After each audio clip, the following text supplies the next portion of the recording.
সুপ্রভাত বন্ধুরা, আজ আমরা চলে এসেছি একটি ব্যক্তপাঠিকা নিয়ে। বিষয় বাংলা, চতুর্থ শ্রেণীর ছেলেবেলার দিনগুলি গল্প নিয়ে। তোমরা এই বিশেষ উদ্দেশ্য সাধারণ উদ্দেশ্যগুলো ভালো করে দেখে নাও, লিখে নিও। এরপর চলে এসেছি আমরা আয়োজন স্তর।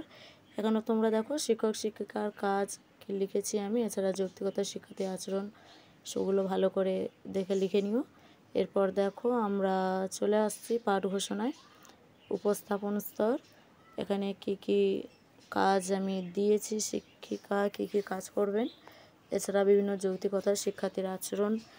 এবং পরের পেজে দেখো যেটা রয়েছে এখানে কি কি পদ্ধতি ব্যবহার করেছি, কি কি দক্ষতা বা স্কিলের মধ্যে আমি দিয়েছি। তোমরা গল্পটি পড়লেই বুঝতে পারবে, ভালো করে দেখে নিও।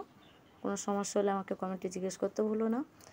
এছাড়াও কৃষ্ণফলকের সারাংশ লিখন যেটা দিয়েছি, তোমরা অন্য কিছু দিতে পারো, আমি এটা দিয়েছি। মূল্যায়ন স্তর তো তোমরা জানো, লিখে নিও নিজেদের মতো।